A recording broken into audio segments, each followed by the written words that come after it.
Bueno, buenas tardes. Bueno, ya vimos los nombres de algunos conocidos que están ya presentes, otros, bueno, no salieron con nombre, pero bueno, agradecidas de que estén participando de este ciclo de charlas que el ISIR, Investigaciones Sociohistóricas Regionales de CONICET, organiza. Venimos llevando adelante estos encuentros virtuales a los efectos de encontrarnos en este tiempo tan especial que nos toca. Esta línea de conversaciones surge de la línea de investigación del ISIR. El ISIR es un instituto de investigación en historia, de la línea que trabaja sociabilidades y prácticas culturales, dirigida por la doctora Sandra Fernández, que es actualmente la directora del instituto. Bueno, venimos llevando varias, desde que empezó la cuarentena, fuimos realizando una por semana, van a seguir otras, y en el día de hoy tenemos el placer de escuchar a Vanessa Miseres. Vanessa Miseres es una amiga del ISIR, porque la tenemos, siempre que tenemos la posibilidad de que esté en Rosario, nos visita. Hace ya varios años que estamos en contacto con ella y nos viene a hablar de sus investigaciones. Les cuento un poco unos pequeños datos de quién es Vanessa. Vanessa es profesora asistente en el Departamento de Lenguas Romances de la Universidad de Notre Dame. Se especializa en literatura, estudios de género y estudios culturales en el siglo XIX latinoamericano. Su primer libro, Mujeres en Tránsito, que acá se los muestro. Ay, qué bueno que tenés. Lo tengo, por eso lo muestro. Esta es la ventaja de estar en casa, que uno tiene todo. Tuvimos la suerte de que en el 2018, Vanessa venga a presentarlo. Bueno, en este libro analiza textos de viajes escritos por mujeres entre 1830 y 1910, y fue ganador del premio Rosciano 2018, del Instituto Iberoamericano para la Crítica Literaria, latinoamericana. Actualmente se encuentra escribiendo un libro sobre mujeres latinoamericanas, guerra y feminismo, y prepara uno próximo sobre mujeres y cultura material en Latinoamérica, donde analiza los cruces entre escritura, sociabilidad y trabajo manual en álbumes de amistad y recetarios. En Notre Dame enseña clases de literatura y género y estudios de comida, que yo he tenido en alguna de ellas he tenido la posibilidad Sí, varias veces, sí.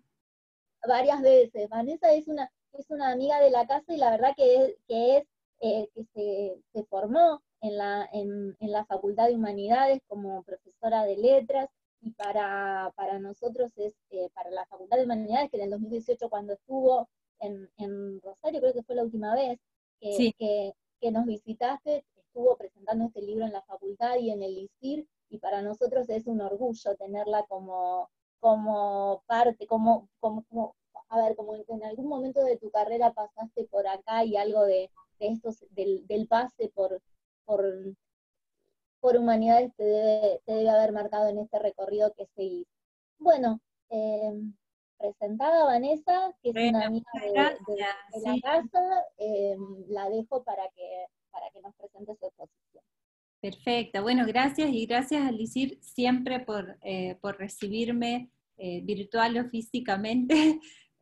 La verdad que es un espacio que agradezco también la apertura, porque mi trabajo hasta ahora casi siempre estoy formada en la literatura, entonces siempre parte de ahí, se va hacia otros lados, pero siempre mi base ha sido literaria, y agradezco entonces que este Instituto de Historia de todas maneras tenga la flexibilidad para aceptar. Y hoy lo que había preparado para hoy es algo que en realidad ya había preparado hace unos meses para una presentación que hice en la Universidad de Richmond. Por eso quería agradecerle también a Karina Vázquez, porque fue la que trabaja también con temas de comida, y que es argentina y trabaja acá en Estados Unidos. Fue una de las impulsoras en hacerme sentar y escribir este trabajo y pensar un recorrido que es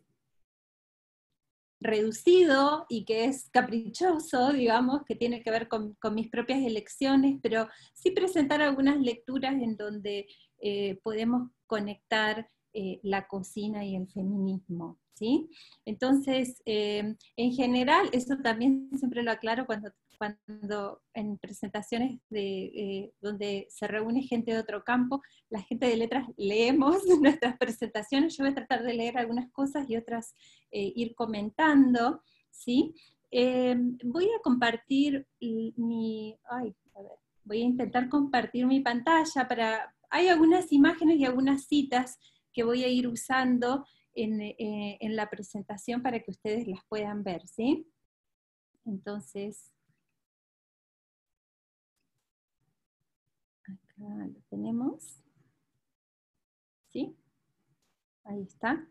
Entonces, quería empezar, bueno, este es un contexto diferente. Si bien la presentación anterior de este trabajo fue en el mes de febrero, finales del mes de febrero, el escenario ha cambiado muchísimo de febrero hasta ahora. Entonces, bueno, cuando yo había empezado a pensar en cocina y feminismo, había surgido bueno, me recordó una noticia que había salido en diciembre del 2019, donde un estudiante de Ciencias Políticas de la Universidad de Santiago de Compostela había interrumpido esta performance feminista de un violador en tu camino en la ciudad, con el grito, o sea, este estudiante pasa por esta plaza donde estaba la manifestación, y les grita a las mujeres que estaban manifestándose: para casa que hay que hacer la cena. Entonces, esta performance, iniciada por el colectivo feminista Las Tesis, en las calles de Chile, y que se extendió a muchísimos rincones del mundo, concibe la exhibición de un canto y coreografía colectivo, y que toma la forma y la lengua de cada región a la que se va trasladando, como expresión contra la violencia machista. El asalto de este hombre en España no ha sido ni la primera, ni seguramente la última manifestación del malestar patriarcal frente al empoderamiento femenino y de otros sectores marginalizados de la sociedad. Pero lo traigo a colación porque pone en evidencia justamente una de las preocupaciones centrales a la hora de pensar estos dos temas, ¿no? La cocina y el feminismo. ¿Cómo pensar ambos lenguajes sin representarlos como opuestos? Ayer estaba hablando en la radio y una de las primeras preguntas que me dijeron fue justamente esa, ¿no? O sea, como cuando uno piensa feminismo, seguramente la cocina no aparezca como los primeros espacios en donde se manifieste, ¿no? Entonces, este episodio, esta noticia, ¿no? de este insulto, o lo que intentaba ser un insulto de ayer, confirma la dificultad en abrazar a la cocina como acto feminista, cuando existen sectores de la población que todavía mandan a las mujeres a la cocina en forma de insulto, castigo o represión, como si la cocina tuviera las antípodas del espacio de la política, la plaza o la pluralidad como la de las tesis, y en definitiva la posibilidad de libertad. Esto creo que también tiene otro significado hoy, digamos, donde también las circunstancias de la pandemia llevan, digamos, nos han empujado de nuevo también a ese espacio que también llevó a replantear la cuestión feminista, ¿no? Desde dónde nos vamos a expresar ahora que tenemos que estar en la casa, ¿no? Y que hemos vuelto a estos espacios domésticos, ¿no? Entonces, no es extraña este episodio de mandar a las mujeres a la cocina, ¿no? El hogar, digamos, que contenía a la cocina, que la ha contenido por siglos, con el despertar del feminismo y sus demandas políticas, generalmente hizo que un gran sector de las mujeres y del feminismo terminara aborreciendo, ¿no? El espacio de la cocina. Muchas de nosotras también crecimos, ¿no? Con esa idea, ¿no? de alejarnos de esos espacios que que representaban la opresión para la mujer, ¿no? Por mucho tiempo. Una labor pesada, tediosa, y voy a traer ahora una crónica de María Bela Ramírez, que es una militante feminista uruguaya que se radica en la ciudad de La Plata, que tiene una crónica que se llama La cocina, justamente. Y dice, entre las varias esclavitudes que tenemos que soportar las mujeres, esta es sin duda las más pesadas. Siempre tenemos que estar ocupadas o pensando en la comida. El estómago es la caldera de la maquinaria humana, y las mujeres, lo escribí mal, las mujeres, tengamos o no inclinación para ello, tenemos que ser eternas maquinistas que echemos combustible a la máquina, la cocina. ¿Cómo poder escapar a la preocupación de la cocina? Entonces, Abela establecía esta conexión directa entre el confinamiento de la mujer a la cocina y la negación al derecho al voto, por ejemplo, ¿no? Ya que ambas realidades estaban ligadas a la creencia en la inferioridad intelectual y civil de la mujer. Por eso concluye también que no hay duda que el progreso ha de concluir por libertarnos de la esclavitud de la cocina, pero entre tanto estudiemos nosotras la manera de hacerla más liviana. Detrás de la idea de la cocina como castigo podemos ensayar varias explicaciones, ¿no?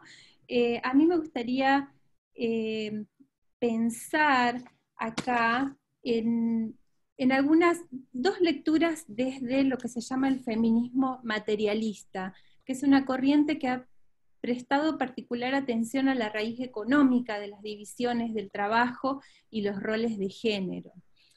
Para las feministas, y acá hay algunas tapas de algunos de los trabajos pioneros en esta corriente del feminismo, que también hoy creo que tiene bastante, que ha tenido, ¿no?, bastante impacto. Esta corriente se inicia en los años 70, y para el feminismo materialista las mujeres son una clase social, creada para y por la explotación de su trabajo.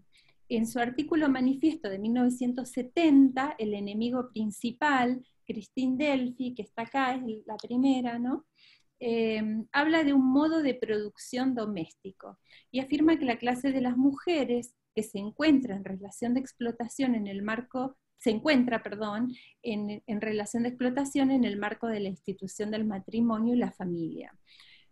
También está Paola Tabet, que es una antropóloga italiana, que también lo que ella hace es estudiar otras sociedades, ¿no?, sociedades cazadoras recolectoras, en donde ella también encuentra este modo desigual de distribuir el trabajo, y que para ella tiene que ver con el uso de las herramientas y las armas, ¿no?, como una forma de controlar el conocimiento de las mujeres y de los hombres, ¿no?, controlar y diferenciar. Bueno, y después también tenemos a Silvia Federici, que creo que en el contexto argentino es más conocida, porque ha participado de los últimos, de muchos debates últimamente en Argentina, creo que visitó hace 1 o 2 años. Ella, a pesar de ofrecer también una lectura marxista del trabajo doméstico, a diferencia de Tabet, que dice que esta división de género es anterior, para Federici la división del trabajo doméstico sí es, las divisiones de labor, perdón, sí es un resultado del capitalismo puntualmente, ¿no? Entonces, como lo propone en Wages Against Housework, que no sé cómo se tradujo en español, por eso lo dije en inglés, que es de 1975. Para Federici, el trabajo doméstico de las mujeres es en realidad un complejo conjunto de actividades que contribuyen a la reproducción de las fuerzas de trabajo para el capital, y de las cuales el capital beneficia porque se trata de trabajo no remunerado, como se ha insistido mucho en los últimos en los últimos tiempos también, ¿no? Y en este contexto pandémico sobre todo. Así va tomando forma esta idea anterior con la que habría de la afirmación de que las mujeres cocinan por entrega y por amor a su familia, y al no pensarse como trabajo que debe ser remunerado, se convierte en invisible. Mediante estos actos de violencia y exclusión social se produce lo que Federici entiende como la devaluación del trabajo femenino, que según ella, en periodos anteriores, como durante la aldea feudal, no estaba devaluado ni suponía las relaciones sociales diferentes a las de los hombres, ¿no? En Europa, señala ella, con la aparición de la economía monetaria, las mujeres empiezan a perder terreno en actividades como la destilación de cerveza, la partería, y comienza a ganar terreno el supuesto de que las mujeres no debían trabajar fuera del hogar. Habla de se llevaba a cabo afuera, o estas labores domésticas o de cuidado se llevaban a cabo afuera, la paga nunca era igual a la del trabajo masculino, ¿no? Y en relación a esta desigualdad laboral que se ve mucho en el plano de la cocina, el trabajo de las cocineras, quería traer también otro ejemplo argentino de las anarquistas en la voz de la mujer. Voy a decir, donde el proyecto trajo consigo la campaña del desierto de 1880, que para quienes Vanessa, no están familiarizados es esta campaña. Sí. ¿Podrías repetir eso último que se te cortó un poquito la transmisión? Sí, lo del el artículo, ¿no? El artículo de La Voz de la Mujer. Es un artículo que habla sobre, como todo el periódico tiene este tono irónico, ¿no? Donde habla de las maravillas de los efectos civilizatorios de la campaña del desierto, ¿no? Que, como les decía, para los que no conocen un poco, es esta campaña militar para la ocupación del Estado de territorios indígenas en el sur de lo que hoy es la Argentina, ¿no? Entonces, la autora anónima explica que como resultado de la expedición a la campaña del desierto, se trajeron muchas personas de las regiones, ¿no? De las regiones conquistadas, indígenas en particular, ¿no? Entonces, a los hombres se los enviaba al ejército y a las mujeres, hace este comentario la nota, las mujeres se repartían entre las distinguidas, esto es la cita ahí está, del periódico, entre las distinguidas y decentísimas matronas que todos los días se confiesan, que todos los días van a misa, que todos los días desprecian a la plebe, vulgo proletariado, que según ellas y su Dios es hermano suyo, y que todos los días también pegaban de la manera más cariñosamente civilizadora posible a aquellas infelices, algunas de las cuales están aún continuando su aprendizaje de civilización, apenas interrumpido por las faenas de mucama cocinera, etcétera, pero no se crea que por esto trabajan gratis, qué esperanza. Reciben una espléndida remuneración en azotes, palos, cachetes y ayunos forzados o civilización. Entonces la nota expone la realidad de muchas mujeres indígenas y también inmigrantes, para quienes el trabajo manual se impone como único modo de subsistencia, que a su vez recibe el castigo como paga, en servicio de la civilización que traería entonces el Estado liberal y los capitales privados. Así la denigración de la cocina, entre otras tareas manuales como la costura o la lavandería, funcionan como mecanismos biopolíticos de control y subordinación del cuerpo, deseos y decisiones de la mujer. Dichas regulaciones confirman paradójicamente el poder que conlleva estar al frente de una cocina y las numerosas posibilidades que las mujeres encontraron a lo largo de la historia para revertir la opresión y hacer la expresión, exploración, creatividad y hasta denuncia feminista. Y en relación con eso, quería citar otro artículo, ¿no?, del periódico La Voz de la Mujer, donde relata el suicidio de una joven cocinera en Buenos Aires. La familia empleadora ha despedido por llegar tarde, la despidió por llegar tarde, porque llegaba tarde después de hacer las compras, supuestamente porque se iba a encontrar con un novio que tenía. Entonces, las autoras del artículo, la autora, dice esto, ¿no? Creemos que la tal familia ha de haber llorado mucho cuando supo que Laura se había dado muerte a sí misma, y cómo no, la tal familia ahora, cuando quiera comer, se hará ella su propia comida, veneno debería ser, y si no, tendrá que pagar a quien se lo haga.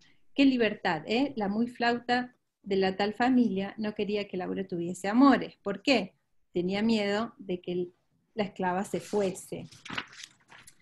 Nosotras nos ofrecemos a servir a la familiucha de cocineras, sobre todo, avisen pues, dice la cita, ¿no?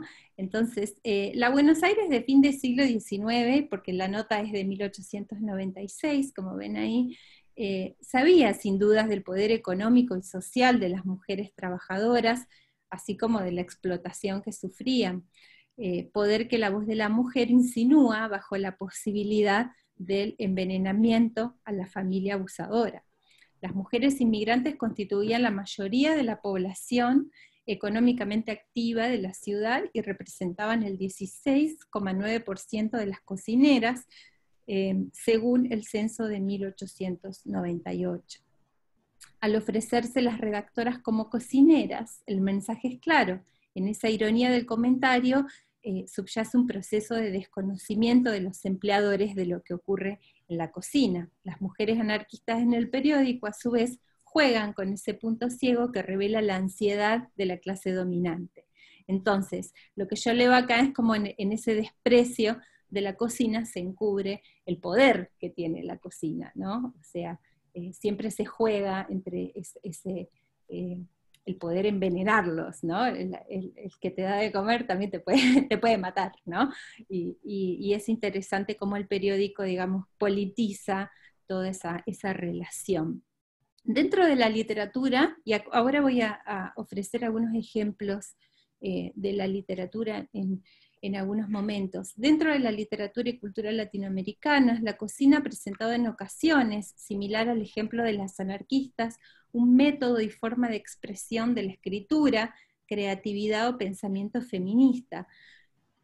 Por supuesto, para los que conocen un poquito sobre la literatura, sobre la cocina, el ejemplo de Sor Juana es el primero que surge, Sor Juana Inés de la Cruz, y cuando ella hace esta referencia al poder culinario en el proceso de adquirir conocimiento, cuando escribe este texto que se le dio el nombre de Respuesta a Sor Filotea, ¿no? Entonces, ahí tienen la cita, no la voy a leer toda, pero es una cita en donde ella básicamente cuenta eso, ¿no? Como a través de ciertos fenómenos físicos y químicos en la cocina, ella podía llegar a, digamos, filosofar, ¿no? Que es el verbo que ella utiliza. Entonces, Sor Juana utiliza esta ironía sutil, habla de cosillas o filosofía de cocina, para transformar la cocina, a la que pudo haber sido enviada como castigo por el desmedido tiempo dedicado a sus inquietudes filosóficas,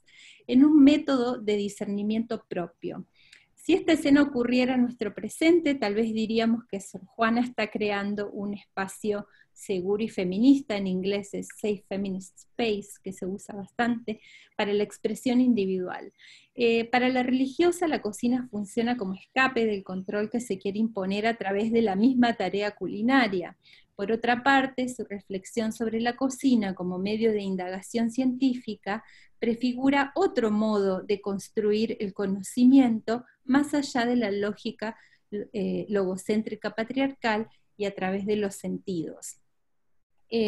Aunque todavía no abunden los acercamientos feministas a la cocina en el contexto latinoamericano, a Sor Juana le siguieron y le siguen hoy en día numerosas escritoras, pensadoras y artistas, yo me voy a centrar en escritoras, pero hay varios proyectos artísticos también que alrededor de la comida que juegan también con cuestiones de género y feminismo.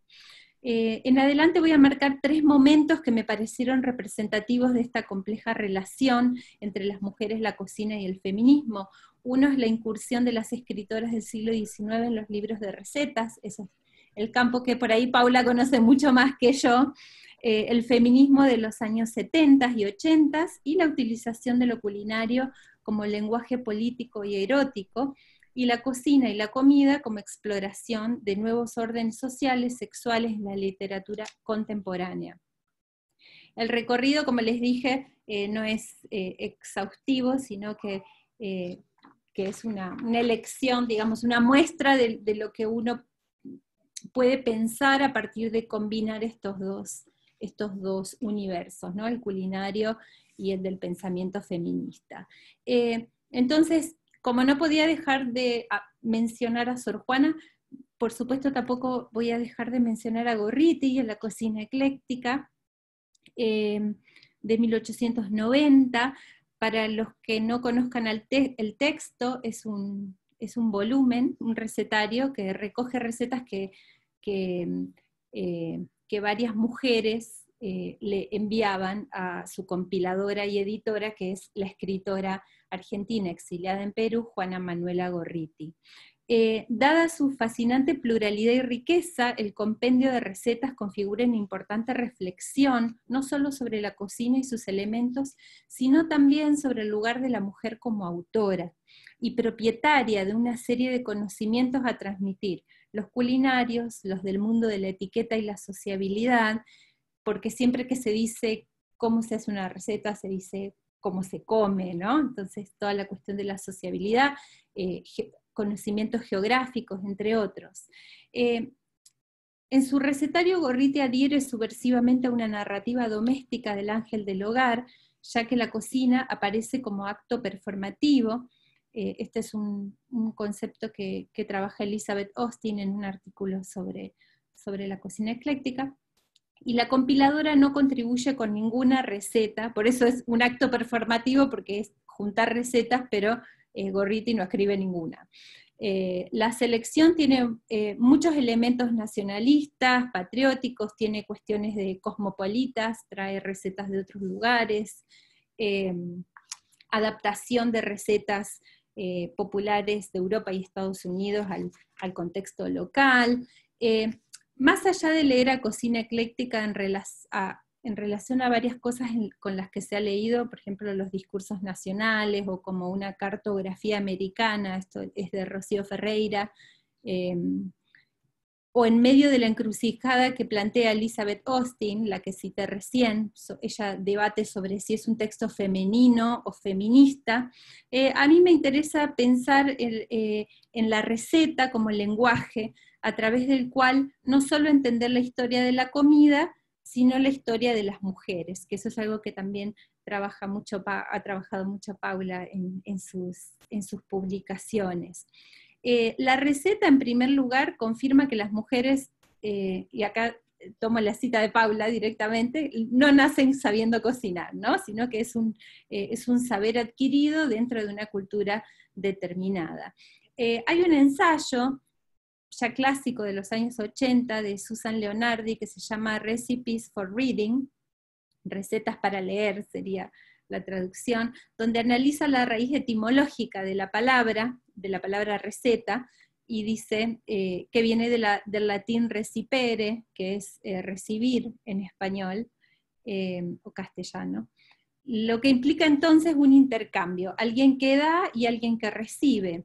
Dice, bueno, lo voy a traducir como en una historia, una receta necesita una recomendación, un contexto, un punto, una razón para hacer, dice.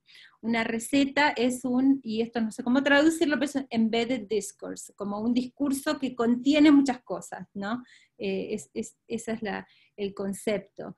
Un discurso que está incrustado en otros discursos, y en ningún caso puede leerse aisladamente como simplemente una lista de ingredientes e instrucciones. Entonces, aunque por su estatus social muchas de las mujeres colaboradoras de la cocina ecléctica no se hayan encontrado en la situación de las mujeres que describía el periódico anarquista, de La Voz de la Mujer, es decir, que seguramente no tenían que cocinar por obligación o por trabajo, a cambio de un salario ínfimo, es muy posible que la cocina como discurso sí haya formado parte de su educación. Entonces, como lo explica de nuevo Paula Caldo y Laura Shapiro en el contexto norteamericano, el siglo XIX fue prolífico en la producción de textos normativos, manuales de civilidad, cursos de saberes del sexo femenino o economía de ciencia doméstica, se encargaron de fomentar el conocimiento culinario en las mujeres como clave para su buen desempeño en el hogar. Entonces las recetas forman parte de este aparato prescriptivo sobre las prácticas sociales y domésticas pensadas para la mujer. Pero también contienen en sí mismas, y eso es lo que a mí me interesa, un canal liberador de muchas de esas estructuras. Entonces, aunque el proyecto de Gorriti no pueda catalogarse como feminista, si reparamos en que no muestra interés por revertir el lugar doméstico de la mujer, dice Gorriti que el guardián natural del hogar es la mujer, ¿no? En el prólogo, Cocina Ecléctica sí propone otras búsquedas, búsqueda de acceso a la autoría femenina, acceso a redes sociales por fuera del ámbito del hogar, a través de la colaboración entre amigas de toda América Latina, la posibilidad de transformar los hábitos de una región, haciendo disponible al público costumbres y tradiciones de otros lugares, o sea, traer recetas de otros lugares para transformar el hábito del comer, ¿no? Entonces, si se puede cambiar el modo de comer, ¿por qué no esperar una transformación en otros... ¿por qué no esperar una transformación política, ¿no? En el continente americano? ¿Podría ser esa tal vez la finalidad del proyecto de Gorriti, inspirado en otros ejemplos del continente? Y a mí quería conectarlo por eso con este otro libro que se publica en Estados Unidos, que es The Women's Suffrage Cookbook, que es el libro, como sería el recetario de las mujeres sufragistas, ¿no? Estas mujeres que pedían el voto femenino. Un libro que es también compilado, ¿sí? Es también una compilación como el de Gorriti, y se vende en un bazar, una especie de kermés o como un evento a beneficio de una asociación sufragista en Massachusetts, en 1886, no sé si dije el año. A pesar de que el libro también realza, como el de Gorriti, la labor de las amas de casa, Burr, que es la compiladora, plantea abiertamente en el prólogo que el propósito del recetario es doble: ser una bendición para las amas de casa y buscar por la vía del buen manejo del hogar la elevación de la mujer. Entonces, al final del libro, después de las recetas, el libro incluye una sección sobre opiniones de eminencias sobre el voto femenino, y entonces el libro tiene ese doble propósito, es físicamente también doble, ¿no? Hay una sección con recetas y otra sección con pensamientos sobre la importancia de la educación y después del voto de la mujer, como Platón, aparece Platón, Lincoln, John Stuart Mill, Herbert Spencer, que eran como también referentes a los que se traía a colación cuando las mujeres estaban buscando el apoyo, ¿no?, por el voto. Pensando en este antecedente norteamericano, me gustaría entonces considerar el recetario de Gorriti, sino como proyecto completamente feminista en relación al lugar de la mujer en el hogar, como un intento feminista de escritura, en tanto rompe con alguna de las convenciones de la autoría del siglo XIX.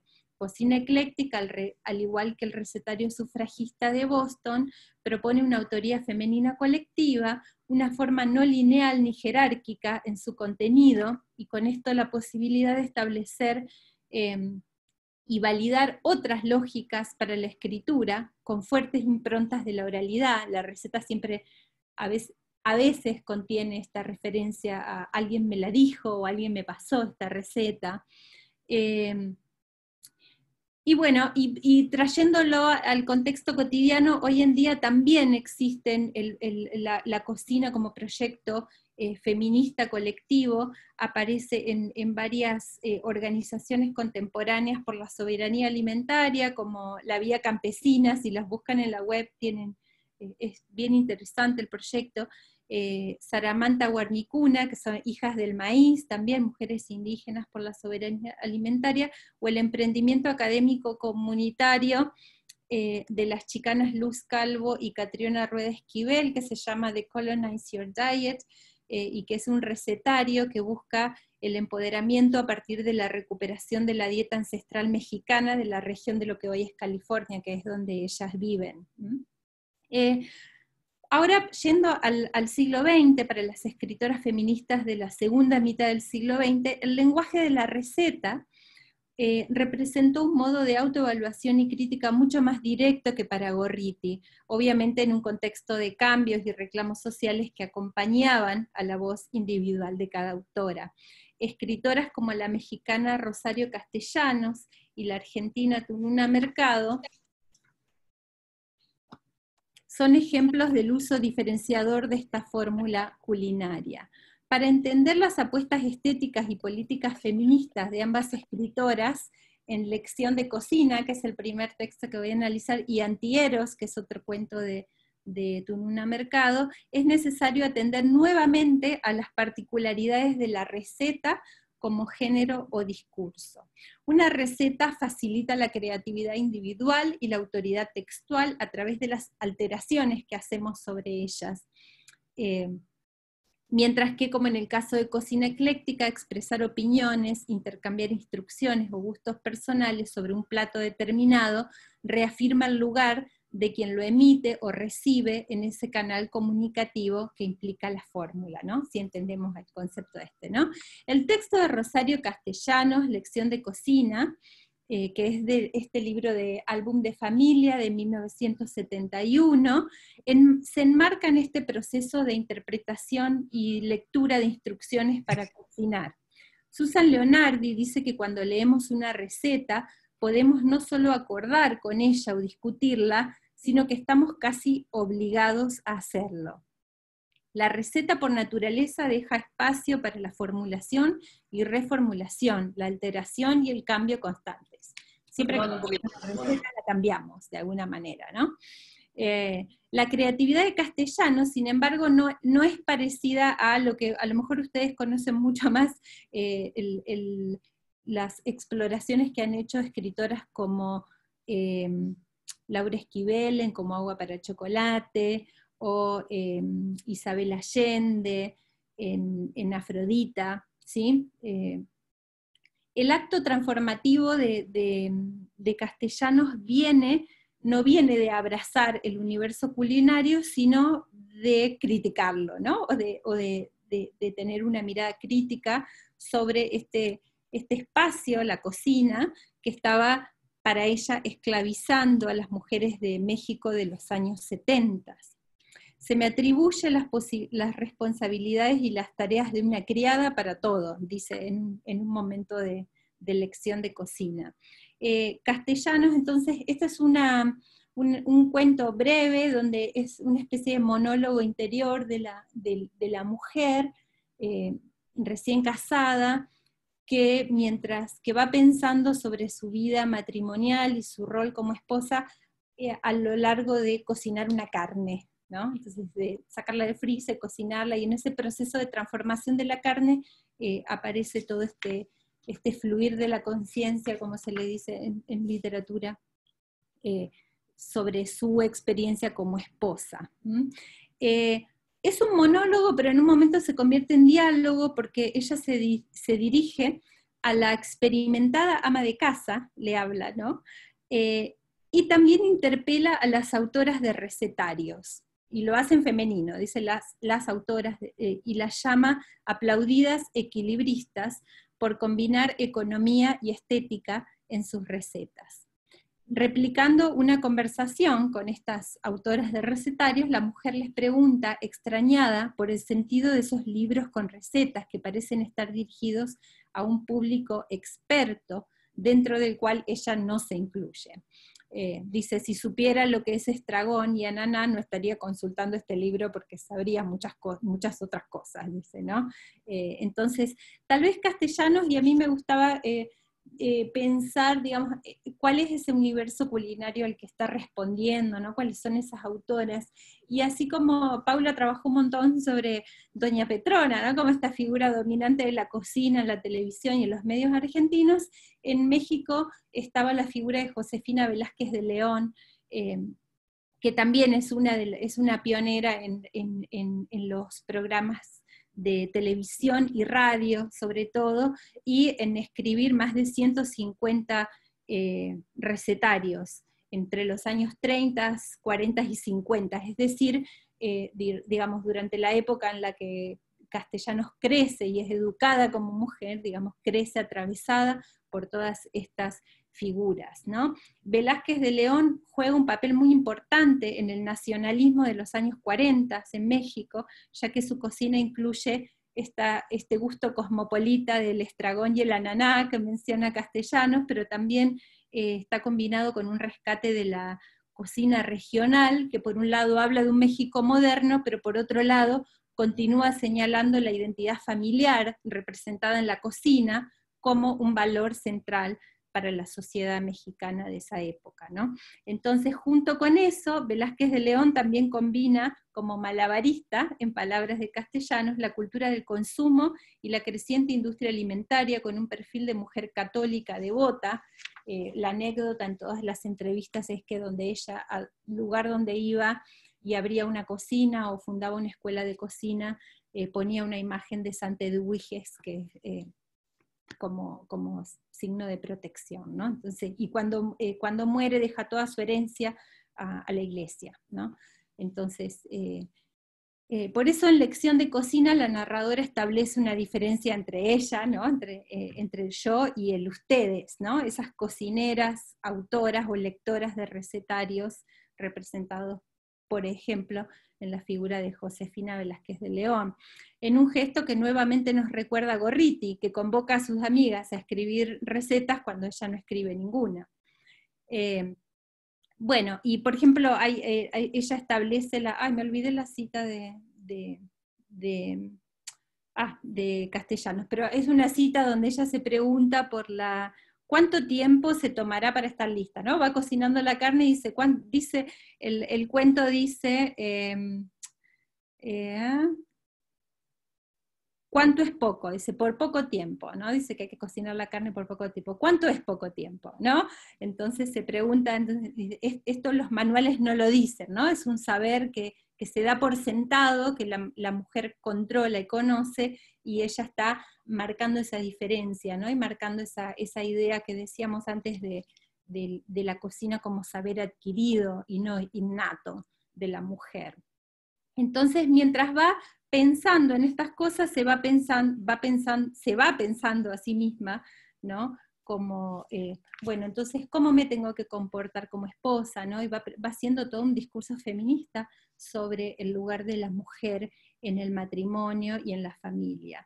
Entonces, si la lección de cocina, esta que aparece como título, es una imposición deliberada de los otros sobre la mujer, la narradora encuentra en la receta, o en esta lección de cocina, una fórmula para liberarse de esas mismas exigencias. Sus reflexiones paso a paso, siguiendo la transformación de la carne, le permiten interpretar la estructura de la receta para imponer su mirada, una que tal vez ensaya por primera vez de forma explícita en la cocina, espacio que se supone que la mujer tiene el control de la técnica doméstica, pero no de sí misma, como propone Castellanos. La receta entonces, una vez más aquí en este relato, ofrece una alternativa al orden patriarcal.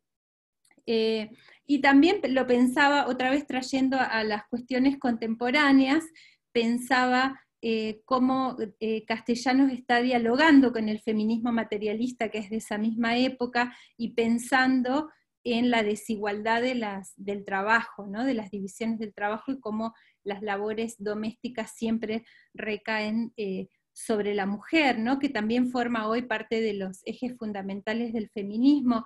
Por ejemplo, en México, en la Ciudad de México, recién en el año 2017, o sea, más de 50 años después, ¿no? Se crea una ley de cuidados, similar a la que existe en Argentina, ¿no? Entonces, todavía hoy se sigue esta idea de la carga indebida, ¿no? Que muchas mujeres enfrentan en el rol tradicional como cuidadoras en el hogar, y relacionado de nuevo, por supuesto, con la cocina. Ahora, para pensar el texto de Antieros, pensaba en lo que dice Rita Segato, Antieros de Tununa Mercado, esta otra escritora que escribe un poquito más tarde que Castellanos. Rita Segato dice que el régimen heteronormativo patriarcal, una estructura de dominación basada en la coerción de lo femenino, funda una organización social signada por el valor de lo masculino y sus figuraciones, por ejemplo, lo racional, la razón. Contrariamente, las luchas feministas han insistido una y otra vez en la celebración de las emociones y el cuerpo. Y eso es lo que hace Tununa Mercado en Antieros. Antieros también toma el lenguaje, por eso lo traigo, porque trae también este lenguaje de la receta. Y me gusta pensar Antieros en el contexto histórico de la vuelta a las democracias en el Cono Sur. Mercado es una exiliada en México en este tiempo, y los debates en torno al género que en la década del 80 comienzan a formularse más consistentemente en relación a los derechos reproductivos, el divorcio y la sexualidad femenina. Entonces, en ese contexto pensar Antieros es un cuento también muy breve, porque tiene que ver con este lenguaje de la receta, que también es breve, ¿no? La primera parte del cuento tiene un lenguaje técnico que da instrucciones como si fuera un manual doméstico, un manual de economía doméstica, y entonces empieza a comenzar por los cuartos, barrer, recoger la basura, o sea, es toda una serie de unidades internas que están relacionadas en una secuencia, como en una receta. Una vez que termina con las instrucciones de limpieza, el cuento da, también en este lenguaje, lleva al lector, a la mujer, a la cocina, y le presenta una serie de vegetales asociados metonímicamente al órgano sexual masculino, y recomienda su uso para el autoplacer, ¿no? Entonces hace toda una descripción de eso, y aparecen diferentes elementos de la cocina. Mercado presenta la cocina como una experiencia anclada en el género y en la sexualidad, confirma la conexión metafórica entre la comida y el sexo, y revaloriza y reinventa el espacio de la cocina como símbolo del poder de la escritura femenina. Lo interesante en este cuento es la actitud de la protagonista. No es una ama de casa abnegada que está centrada en cocinar para los demás, no es una empleada doméstica, no es tampoco la mujer del cuento de Castellanos que rechaza las tareas del hogar. Esta es una mujer que ha encontrado en la cocina una fuente de placer para sí misma, y que muestra que la manipulación de la comida puede ser también empoderante. La protagonista de Antieros se interna en la cocina para seguir una receta a través de los sentidos, sentir las formas, el aroma de la cebolla, la carne macerada, el arroz en ebullición, y como en el caso de Castellanos, la receta de cocina, que en el marco de un orden codificado culturalmente involucra una estrategia para producir el placer en otro. En este texto, la receta es para provocar el placer propio, ¿no? La cocina de Mercado no es una cocina aséptica, es una cocina llena de segregaciones, donde todas las cosas, llena de excesos, ¿no? Que tiene que ver con el lenguaje erótico. Aparece en este libro, que son todos cuentos eróticos, Canon de Alcoba, de los años 80. El lenguaje de Tununa Mercado saca a la cocina y al cuerpo femenino del lugar de la regulación higienista que se impuso en la primera parte del siglo XX, y lo transforma simultáneamente en zonas eróticas que que se dejan invadir por la culminación en medio de sudores y fragancias. Esa es una cita del cuento. Si los manuales de comportamiento y de economía doméstica se caracterizaron por sentar las coordenadas bajo las cuales el individuo debía controlar el placer en actos fisiológicos y sociales como el comer, control que indirectamente se traslada al plano sexual, Mercado ofrece bajo la misma estructura discursiva su opuesto. Antieros es el mandato a la exploración del deseo en el espacio de la casa, que pasa de ser doméstico a ser íntimo. Las estrategias de autoplacer que procesa la mujer además le permiten completar su deseo erótico en soledad, sin la necesidad del cuerpo masculino. Entonces la mujer va rompiendo también con esa idea de lo binario, ¿no? Para entender la sexualidad, y construye su identidad como sujeto deseante a través de la receta. Para terminar, una construcción similar que busca formas no binarias de pensar la sexualidad a través de los encuentros con nuevos cuerpos, y con esos cuerpos sus historias, nuevos sabores y procedimientos alrededor de la cocina y la comida. Me gustaría traer la novela de Gabriela Cabezón Cámara, Las aventuras de la China Iron. Gabriela Cabezón Cámara deconstruye o reconstruye el celebrado poema de José Hernández, Martín Fierro, en este texto que narra el itinerario emancipador de la China, del héroe nacional Martín Fierro, en lo que deviene una utopía nómade que disemina la idea de nación y vuelve al territorio del llamado desierto argentino, un espacio pluralmente habitado. Ahí donde Martín Fierro, el Martín Fierro Hernández narra la pena extraordinaria del gaucho, ahí comienza contrariamente la liberación de la China, que se rebautiza Josefina Star Iron y sale a la aventura tierra adentro con una inglesa, Liz, que le va despertando el deseo de conocer y de querer, y con la cual, después de pasar por la estancia de un tal Hernández, una especie de alter ego del autor, terminan eligiendo una vida en la intemperie y del campo argentino en comunidad con un Fierro transgénero, sus hijes, el marido inglés de Liz y los indios de lo que parece ser el litoral guaraní. El nomadismo, el desplazamiento, va marcando en la novela la identidad fluida de estas mujeres y las compañías que ganan a su paso. Josefina se llama Joe, se enuncia a veces en masculino, se viste de hombre. El gaucho Rosario, que se une a la caravana, pasa a ser Rosa y es un gaucho maternal con los animales. El perro es bautizado en femenino como Estrella, y de igual manera Cabezón Cámara esboza lo que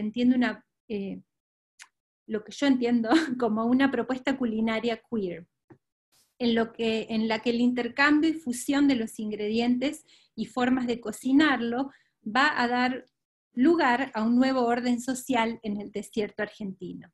La novela tiene 3 etapas, y en cada etapa la cocina va acompañando la transformación identitaria, sexual, erótica, de género de cada personaje. En el desierto, el encuentro y conexión con Liz se establece a partir de la búsqueda de un lenguaje, de una lengua en común que fusiona. No, sí tenía la cita, ahí está. Que fusiona el inglés y el castellano, y los sabores que cada una comienza a explorar de la otra, mientras atraviesan el territorio con una carreta repleta de objetos e ingredientes desconocidos para la China. Y acá hay una de las citas donde se habla de una receta, de un tatú, pero que está cocinado con ingredientes ingleses, ¿no? En Food, Self and Identity, Claude Fischler establece que los seres humanos marcan su identificación con un grupo o cultura cuando logran especificar qué comen y sobre todo en qué cantidades comen eso que los identifica. Para la China va a ser la vaca, y para Liz va a ser el té, el whisky y el curry, signos de su origen imperial. En la medida en que la China puede nombrar y distinguir lo que ella come y lo que come su compañera, va nombrándose a sí misma por primera vez, pasa del genérico China a Josefina, y nombrando las nuevas formas de vida que descubre y para las cuales el sistema culinario le provee una estructura desde donde pensarse. Como en los textos anteriores, la transmisión de la receta con la cual la inglesa Liz cocina un animal local, el tatú, se vuelve un medio de conocimiento cultural, lingüístico y culinario. Aunque ese conocimiento parece darse en un enclave colonial, en el que la novedad de las técnicas y combinaciones de sabor, la escena, no obstante, deconstruye la división de tareas por identidad de género. La china caza, aprende a cocinar, a usar ingredientes extranjeros, y lo mismo hace su compañera. La clásica diferenciación que Claude Lévi-Strauss establece en el triángulo culinario entre endococina, preparada para el uso doméstico entre grupos pequeños, y la exococina, destinada a invitados y usualmente asociada a la técnica del asado, no puede aplicarse como ordenador de lo cotidiano en la vida de estas dos mujeres nómadas. Queer significa a través, y viene de la raíz indoeuropea twerk, que deriva en torquere, del latín torcer en español, de manera tal que al tiempo en que lo queer atraviesa la identidad de cada personaje, se van torciendo esas recetas originales que remiten al imperio, la violencia pampeana del matadero, y que ahora son una fusión de saberes y sabores, donde las mujeres experimentan sus nuevos cuerpos en libertad. Este intercambio queer en la cocina se puede ver también en la explicación de dos de las tradiciones culinarias que definen en principio el origen de cada una: la fabricación del whisky inglés y el charqui, un tipo de carne deshidratada, que seguro que ya conocen en este contexto. Entonces ahí aparecen las citas, ¿no?, donde se explican cómo se produce en cada una, ¿no? La china fantasea con volverse, ahí termina, ¿no?, la cita, como quería ser inglesa yo, dice, ¿no? O sea, explicando ese proceso, quiere también volverse parte de la otra, ¿no? La idea de trasladar los saberes ingleses a la pampa argentina y transformarse a sí misma en ese traslado, reitera la propuesta queer de todo el relato. Lo mismo sucede con el charqui, que muta en naturaleza cuando quienes lo preparan no son los gauchos ni los indios, sino la inglesa, ¿no? Y ahí hay otra explicación, como en receta, como Liz fabrica el charqui. Liz tuerce la receta precolombina, adaptada a su vez por los criollos de la práctica indígena, y todo se vuelve entonces un fluir de formas.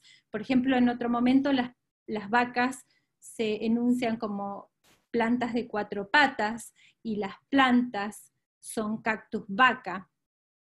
Dichas formas en constante cambio presentan resistencia al espacio de la violencia y la dominación patriarcal que se vive en el Fortín, puesto militar en la frontera y espacio de la segunda parte de la novela, junto con la estancia, propiedad privada donde chinas, gauchos e indios son igualmente explotados al servicio del patrón o en el matadero. Hacia el final de la sección Tierra Adentro, la fusión queer culinaria se instala como forma de vida en comunión con los indígenas, tal vez de manera un poco problemática, diría yo, enunciada en una especie de edad dorada, donde la comida abunda y recupera usos ceremoniales y demás. Entonces, para terminar y resumir un poquito, me parece que esta novela nos abre la puerta a releer, a partir de estas recetas queer, el territorio nacional de forma flexible, libre, plurilingüe, multiforme, transcorporal y transexual. Y con todos los ejemplos que pudimos ver hoy, parafrasando a Michel de Certeau en The Practice of Everyday Life, la cocina como acto cotidiano permite al individuo subvertir ese circuito de consumo, en ese circuito de consumo, algunas de las estructuras que lo sostienen. De esta forma, las referencias a la cocina por parte de las escritoras hoy incluidas, no necesariamente existe una reproducción de los estereotipos de género, sino que se puede allí mismo encontrar la producción de otros modos de expresión. Vimos que una receta puede contener la manifestación de una protesta, que el seguimiento de las reglas en ese lenguaje culinario puede convertirse a sí mismo en un medio para expresar formas de exploración de la sexualidad, el erotismo, la identidad fluida de los individuos, sean mujeres, trans, queer. Y desde los estudios feministas de la comida creo que que podemos nosotros abrazar esa interseccionalidad que nos propone el espacio de la cocina para visibilizar formas de opresión y privilegio, incluyendo el género, la raza, la clase, la sexualidad, entre otros aspectos que se experimentan y toman forma en relación con el mundo culinario. Entonces, si la cocina es un espacio feminista, o puede ser un espacio feminista, volvemos a esa frase del estudiante en España, ¿no? A preparar la cena, y decimos que en la cocina también podemos preparar revoluciones, ¿no? Se puede gestar una revolución feminista ahí mismo también. Bueno, y con esto termino, así que gracias por escucharme, y voy a parar de compartir, ahí está la pantalla, ahí está. Listo. Paula. Gracias. Ahí estamos. Sí, genial. Bueno, gracias, Vanessa. Abrimos a las preguntas, no sé si Aldana está mirando el chat, si tenemos alguna pregunta o alguien quiere hacer algún comentario. Todavía no, pero yo lo estoy mirando. Pueden activar el micrófono y hacerla oral, o escribirla como les quede más cómodo. Ok. ¿Hay algo? Yo mientras piensan algunas preguntas, yo la verdad que me encantó escucharte este recorrido. Me gustó la idea de que nos plantees esta periodización, porque, a ver, bueno, creo que creo que está presente Marcela Fugardo, y ella va a compartir conmigo la idea de que la búsqueda de los recetarios de cocina recetarios o escrituras femeninas sobre la cocina no tienen ni un principio ni un final. Están como las mujeres entramos a la historia, que es silenciado, doméstico, casi así robado, ¿no? Que muchas veces queda como... Entonces, no se puede hablar ni de un principio ni de de un una manera final. No sistemática, digamos. Es no sistemático. Entonces, cualquier intento de periodización nos sirve para empezar a ordenar algunos tópicos para poder intervenir, y me parece que está bueno lo que vos nos presentás, porque nos lo presentás desde la literatura, y también ahí con unos cruces con esta otra, no sé si llamarla literatura, pero sí escritura de saberes performativos que las mujeres que no son literatas empiezan a hacer. A mí me surgieron como dos cuestiones. Primero, pensé todo el tiempo mientras te escuchaba en una frase, en algo que aparece muy puesto desde Juana Manuela hasta pasando por muchas escritoras de recetas de cocina, que es esto de pensar que en las manos de mujer hay algo, esto de las manos, que escriben, las manos que cocinan, el poner las manos en la masa, hay algo en la mano femenina que nos hace cocineras. Recuerdo que hay una de las recetas, no me acuerdo cuál es la colaboradora del libro de Juana Manuela, que dice, tal receta, para hacer tal cosa necesitas esto, esto y esto, pero fundamentalmente necesitas manos de mujer. Entonces, hay un ingrediente ahí que son las manos femeninas, que si no están, esa receta no va a salir. Y creo que es una carne asada o una cosa así. Entonces, bueno, ¿cómo se juega esto de la mano que tiene el saber, pero que a su vez es un saber que es necesario escribirlo, y que es necesario escribirlo de manera performativa? Entonces, si es necesario escribirlo de manera performativa, no está en las manos de mujer. Y eso me parece que es una de las cuestiones más interesantes que tiene esta insistencia de escribir sobre un saber que parece que tenemos, pero que hay que escribirlo. Entonces ahí hay algo de la educabilidad y de la hechura de lo femenino, que uno dice, bueno, ¿hasta qué punto, no? Entonces, estas manos que escriben, las manos que cocinan, las manos que tienen el saber, pero a su vez son unas manos que hay que educar. Esto que algunos, y ahí viene la cuestión de toda la carga pedagógica que tiene el saber prescriptivo, ¿no? O el discurso performativo en tanto a formación. Eso por un lado, para el primer tramo de tu periodización. Para el último, yo te escuchaba hablar a mí la verdad la historia de la China me fascinó. Yo lo tenía acá atrás y yo sé que lo estuviste leyendo porque lo compartiste hace poco, y tenía ganas de saber qué pensabas de de eso, porque la verdad que surgió, lo estábamos leyendo en una clase sobre feminismo en la universidad, y se me ocurrió que tenía, o sea, lo estaba leyendo desde otra perspectiva, pero la cocina aparecía todo el tiempo, ¿no? En el texto, entonces... Bueno, ahí lo que yo empecé a pensar es en esa frase que creo que se viene pensando en relación a la cocina desde fines del siglo XIX, que es la famosa "dime qué comes y te diré quién eres". Sí. Creo que en esto que viene de la fisiología del gusto de saber. Exacto, de saber. Que ahí hay mucho de eso, es decir, esa idea de esa cuestión tan íntima que tiene el acto de comer, que es lo que es una de las cuestiones más vitales, más ligadas al sostenimiento de la vida y más íntima. Por eso, desde tiempos históricos, esa vigilancia sobre quién cocina y esta cuestión identitaria. Entonces, esos intercambios que estas mujeres hacen tienen mucho que ver con estas transformaciones que se van dando, y que la comida tiene mucho que ver, ¿no? Exacto. Incluso y que les produce, ¿no?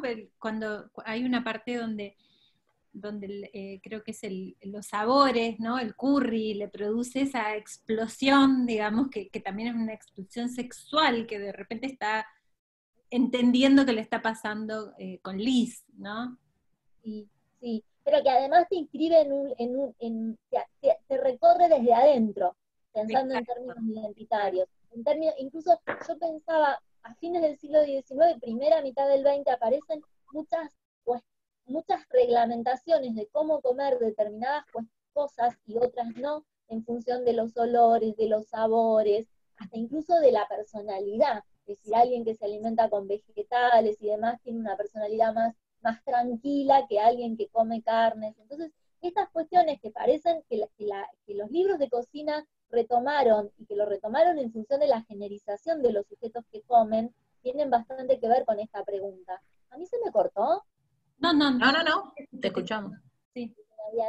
Bueno, va un poco por ahí, por pensar estas manos que tienen supuestamente un saber que a la vez hay que educar, y que ahí nos abre esto es lo que yo encontré, porque la receta, como vos bien me indicabas, parece ser un texto que no tiene mucho espacio para que una le intervenga, porque te dice lo que tenés que hacer, pero en ese decir tan fuerte lo que hay que hacer, una empieza a pensar, bueno, entonces no lo sabemos hacer si hay alguien que tiene tanta necesidad de decirnos, ¿no?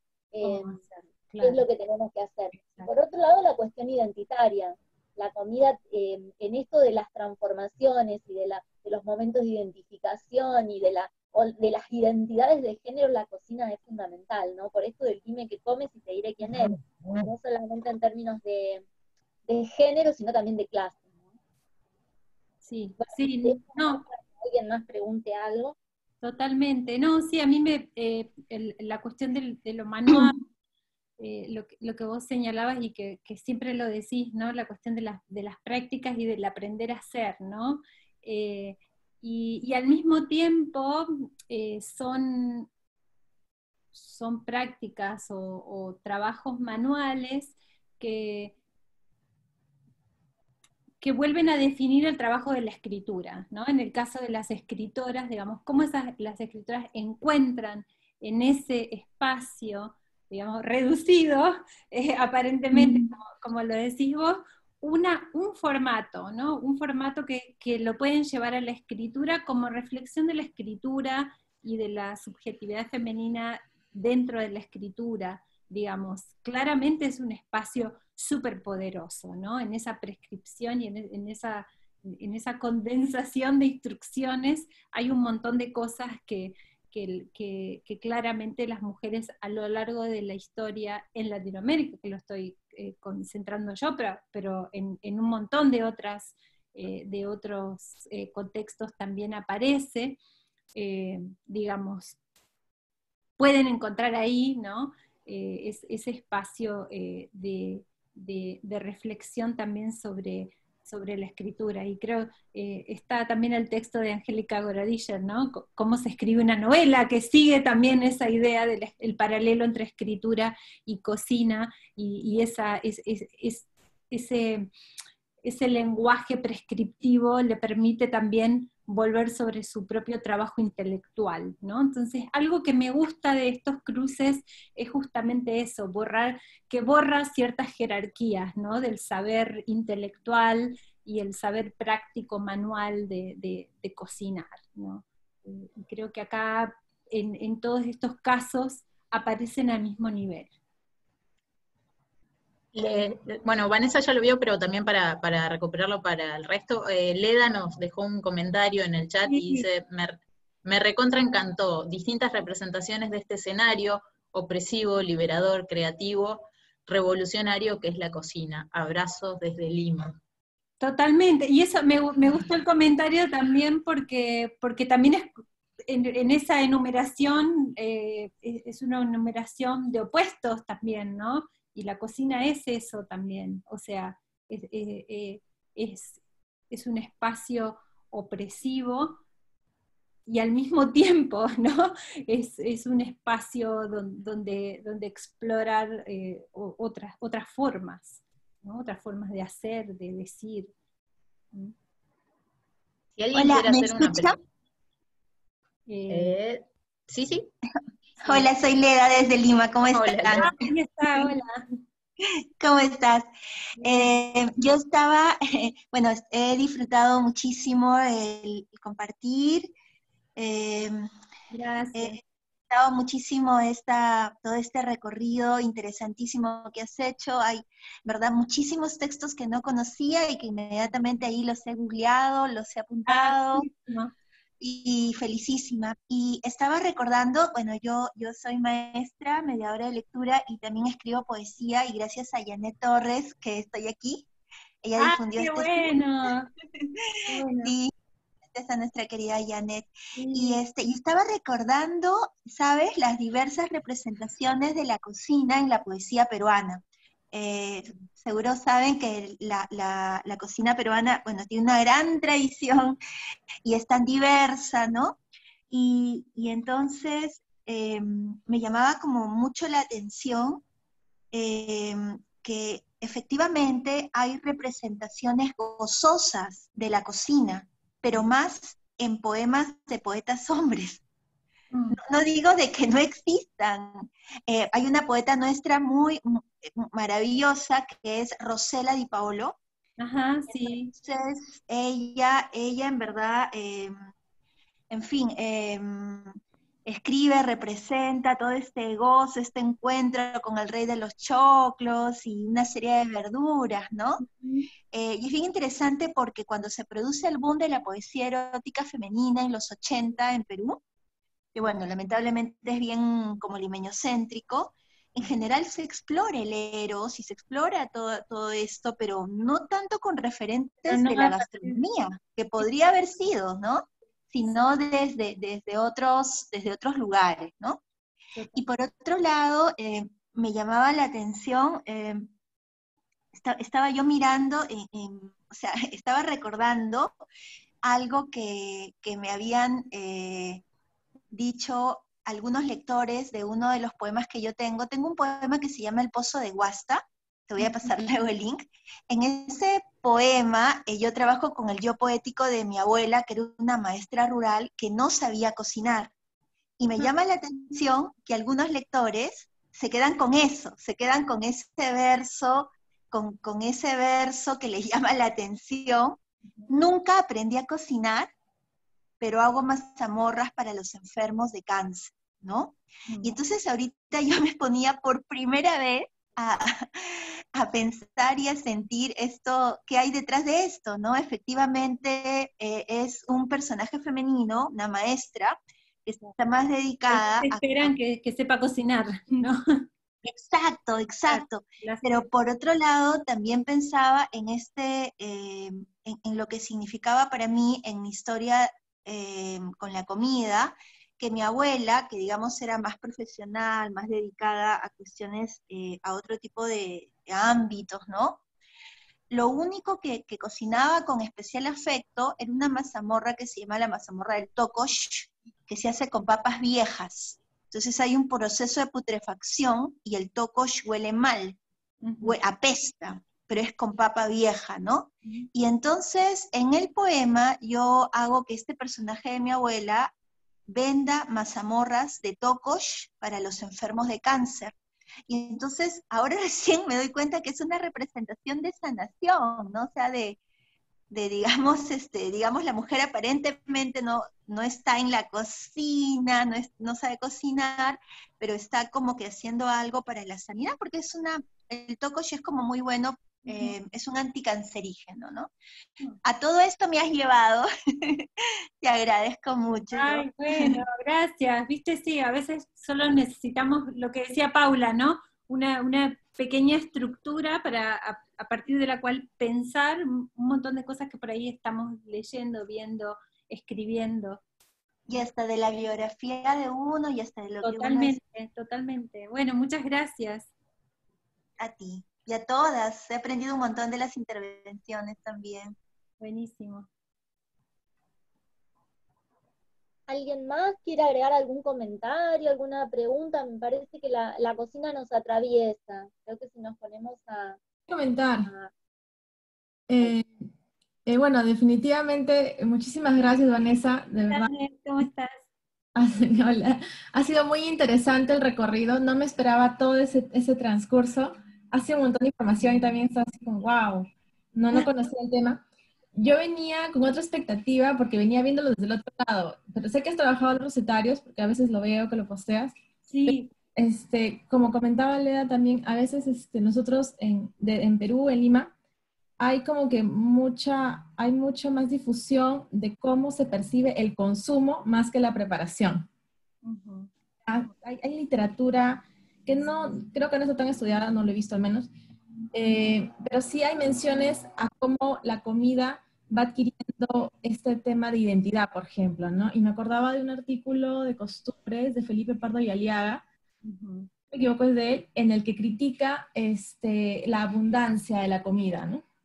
De este exceso, que es una crítica de alguna manera a la dominación española, que era la manera en que comían los criollos, con abundancia, y pasar a un modelo como inglés, ¿no? Que era supuestamente moderado, ¿no? Entonces, es la perspectiva desde el que consume. Igual está pensando que hay artículos de costumbres que critican a los cocineros franceses que llegan y luego desaparecen. Una cosa así, llegaban a Lima, traídos exclusivamente porque era la cocina francesa, con la expectativa de que tenían que dar el realce a la casa, ¿no? Y familias que se endeudaban por tener al cocinero francés. Claro, que después los abandonaba. Sí, entonces estaba ¿dónde aparece la cocinera, la mujer?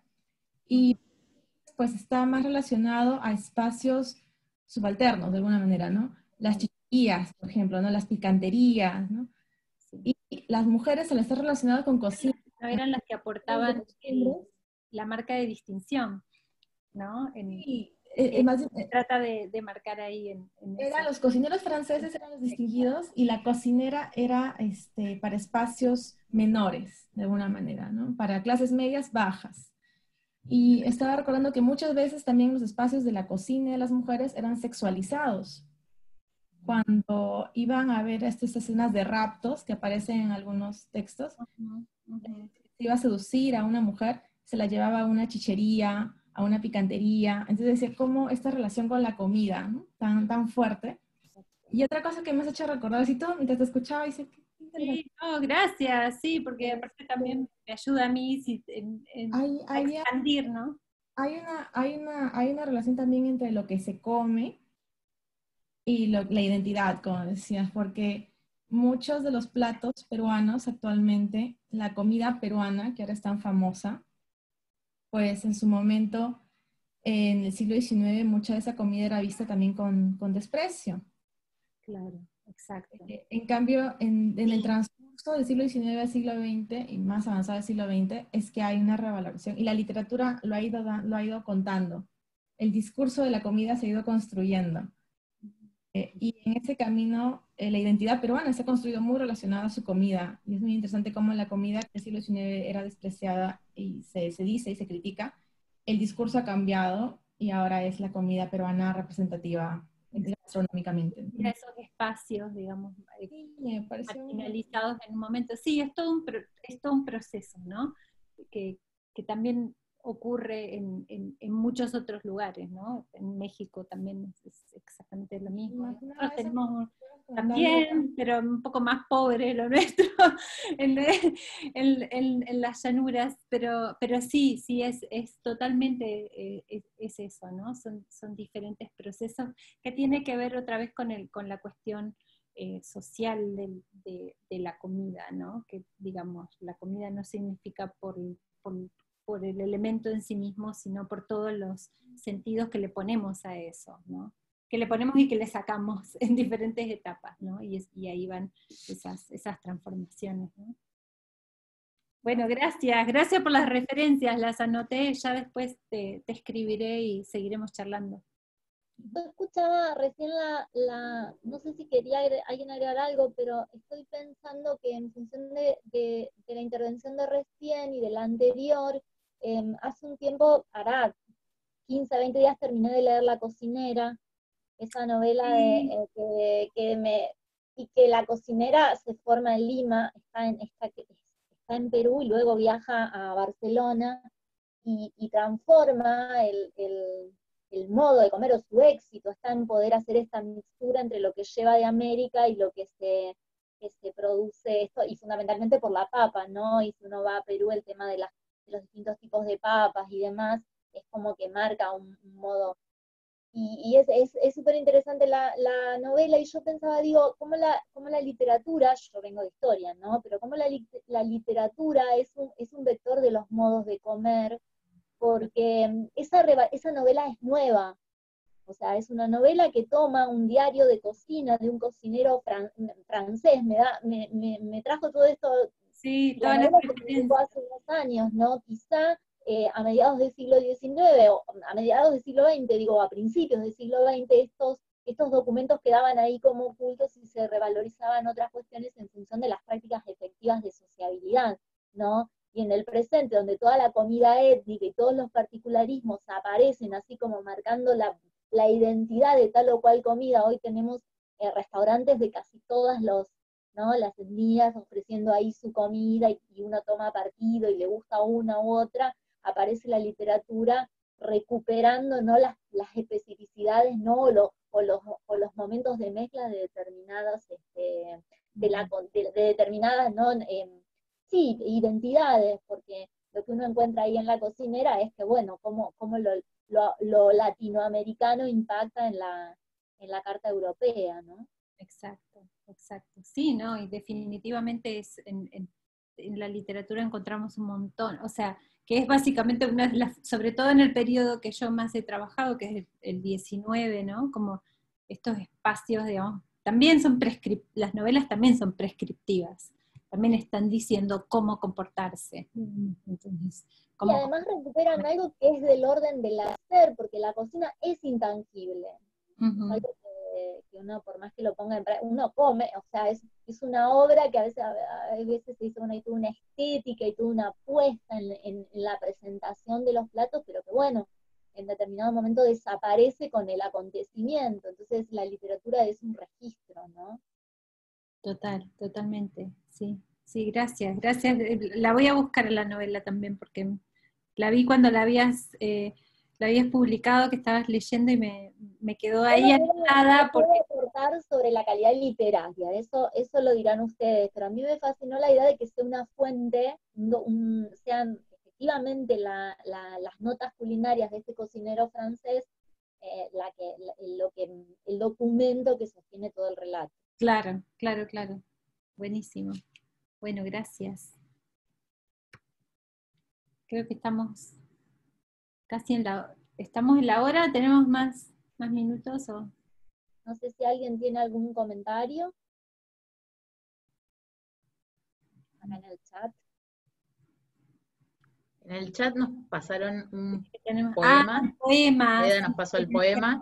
Buenísimo. Sí, me lo anoté para buscarlo después. Gracias. Yo voy a agregar un comentario, bueno, con el proyecto en el que estuvimos con Paula y que vos participaste, Vanessa, del recetario, obviamente todo lo que hablamos de alguna manera resuena a lo que encontramos cuando compilamos las recetas. para las que no nos conocen, es el proyecto Transmitir la Cocina desde la Región, y pudimos compilar recetas de toda la provincia de Santa Fe, de Argentina. Acá lo muestro. Ahí lo tiene Paula. Les dejamos, ahora les escribo el link en el chat, por si lo quieren ver. Y algo que... Todavía no tengo mi copia porque no pude viajar, pero ahí les pasé el link. Sí. Y lo que pensaba era la cuestión de, bueno, la cocina en la escuela, y cómo se puede pensar también en lo educativo, que fue una de las cosas que trabajamos en ese proyecto, y de cómo estos relatos y toda esta cuestión de la escritura, de las recetas, de la identidad, todo eso puede hacer un ingreso a la escuela también, para pensarlo, digamos, en espacios educativos, incluso por fuera de la escuela. Sí. Y todo desde una receta o desde un relato, cómo podemos sacar muchísimas cosas también para aquellas que den clases, y no importa, digamos, ni siquiera el nivel, para cualquier nivel de la enseñanza, la verdad que podemos tomar estos tópicos que estuvimos hablando y están genial. Sí, de hecho, algo que me pasó a mí particularmente con estos temas es que yo empecé a trabajarlos en el aula antes de empezar a escribir o sea, empecé a hacer cosas con estas lecturas, y así, llevarlo al aula desde la literatura, pero también siempre que trabajamos con esto hay un componente personal que se puede explotar un montón en el aula, y sí, para mí fue, a veces en general, sobre todo en la forma en la que se trabaja la investigación en Estados Unidos, es que uno empieza un proyecto de investigación y después da una clase sobre ese proyecto, ¿no? Yo empecé al revés, yo empecé dando clases sobre esto antes de empezar a escribir algo que tuviera que ver con los cruces entre cocina y literatura. Ahí Liliana nos pidió la palabra para hacer un comentario o una pregunta. A ver, ¿para qué? ¿La ves? Sí, ¿para qué tiene silenciado el micrófono?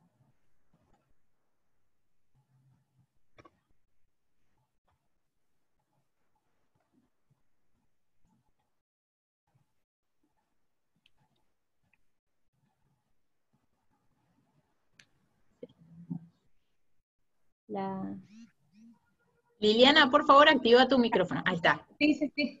No, me quedaba sin batería en la computadora. Sí, yo estoy mirando también lo mismo. Todo puede pasar. Bueno, no, más que nada, me siento muy identificada, estuve escuchando toda la disertación de Vanessa, y la verdad que es un placer escucharla. Y cómo podemos, desde lugares muy distintos, empezar a crear historia o encontrar distintas cuestiones, ¿no? Yo soy profesora de historia y me acuerdo que hace 3, 4 años, en una expo que se hace todos los años en la escuela, habíamos trabajado en migración. Y en la exposición los chicos les encantó y aprendieron un montón desde las recetas. ¿Qué recetas habían venido, ¿sí?, con la inmigración? Y pudimos hasta hacer una actividad interdisciplinar, o sea, se aprendió el profesor que da francés, el profesor que da inglés, o sea, pudimos entablar una relación, digamos, una actividad interdisciplinar y mostrar las comidas y las vestimentas muy características, bueno, de cada uno de estos países de donde hemos tenido inmigrantes. O sea, que es un disparador del lado que uno lo quiera tomar de la historia. Pueden surgir muchísimas cosas, y cómo los chicos a través de sus habilidades buscaron las recetas, la pusieron en marcha, lo hicieron, y lo expusieron en la expo de la escuela. La verdad que fue para ellos fascinante, una experiencia muy linda e inolvidable, o sea, cómo a través de la cocina uno puede aprender, y puede ser un disparador para trabajar un contenido de historia que la verdad que a mí me gusta mucho sí, y me gusta mucho esto de que nos lleve a hacer cosas, o sea, para los que estamos siempre trabajando desde desde el ámbito académico, donde todo está ahí en el aire, digamos, estos proyectos que te llevan también a la práctica, y al revalorizar prácticas y a la misma vez a darle otro valor al trabajo intelectual. Es lo mismo que sucede con estas escritoras. Creo que Norma quería decir Norma, algo. sí, Norma tiene la mano levantada. Sí, no, quería reafirmar lo que Aldana mencionaba antes, de esta cuestión de que cuando estamos en la docencia o cuando estamos junto con otras personas, así no sea en el ámbito de la docencia, y comentamos algo referente a las recetas, surge esto de, me la pasás, o me decís con qué la hiciste, o si no encuentro esto, ¿con qué lo puedo reemplazar? Que es como un ámbito de las relaciones más simples, que nos lleva también a relacionarnos con todo tipo de personas.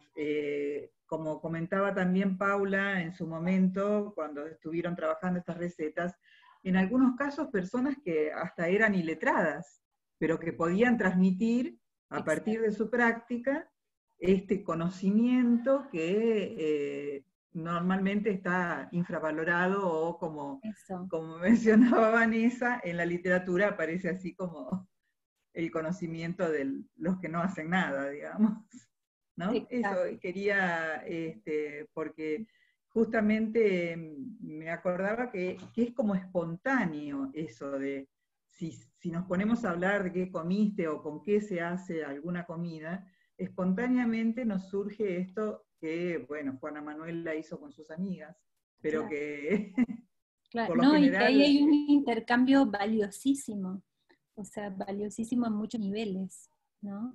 De muchos conocimientos y muchas subjetividades cruzadas que están construyendo otra cosa, ¿no? Es lo que propone esa estructura de la receta. Exactamente. Gracias. Eso nada más. Y muchas gracias por gracias permitirnos por compartir. Sí. Buenísimo. El texto de Juana Manuela fue en realidad lo que estuvo jugándose en el imaginario nuestro cuando decidimos salir a buscar estas recetas. Y me parece que ahí lo interesante es que más allá de que una cocine o no, porque después viene la pregunta, ¿vos cocinás? Claro. Una sabe escribir, ¿qué es lo que estamos haciendo con la cocina? ¿Sabemos escribir? ¿Sabemos cocinar? ¿Somos cocineras? ¿Qué hacemos efectivamente? Claro, ¿qué haces con eso después? Claro. Y la otra pregunta, ¿vos podés validar esas recetas? Porque esa pregunta también habría que hacérsela a Juana Manuela.